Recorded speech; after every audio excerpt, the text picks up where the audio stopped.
How's it looking, Susan? Afternoon, Sean. It's still cold. It's going to stay cold for the rest of this week. And there's a risk of further disruption through this afternoon and on into this evening across parts of northern England and Scotland. The Met Office has an amber warning in force here, which means be prepared for some disruption.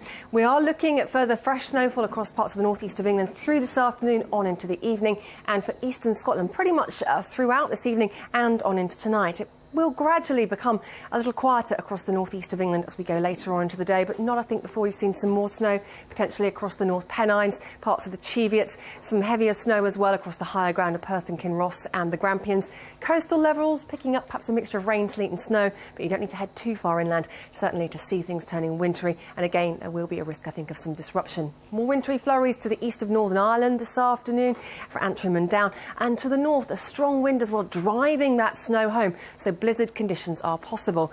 In comparison, it is a good deal quieter as we head across Wales and into the southwest of England, but bear in mind we've got a lot of cold air around, so still a lot of lying snow, and ice is really our biggest hazard here as we move through this afternoon and on into the evening, when we may get a few breaks in the cloud. Temperatures will fall very quickly. You'll notice the snow starts to thin out across the northeast of England, but still the strong wind and still the fresh snowfall piling in to the northeast of Scotland. And then by the end of the night, we just need to cast our eye towards the southwest. Now, we've got quite a bit of uncertainty associated with this area of the forecast for Tuesday.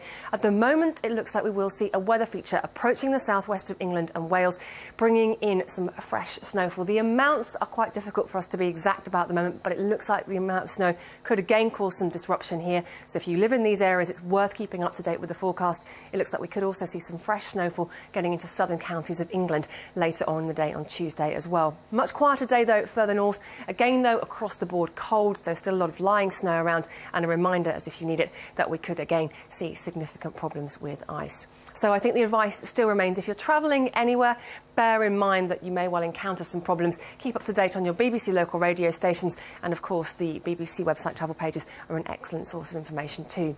So for the rest of the week, Wednesday, Thursday, Friday, staying cold, but the weather situation becoming quieter. A lot of frost and ice around, but a mainly dry picture.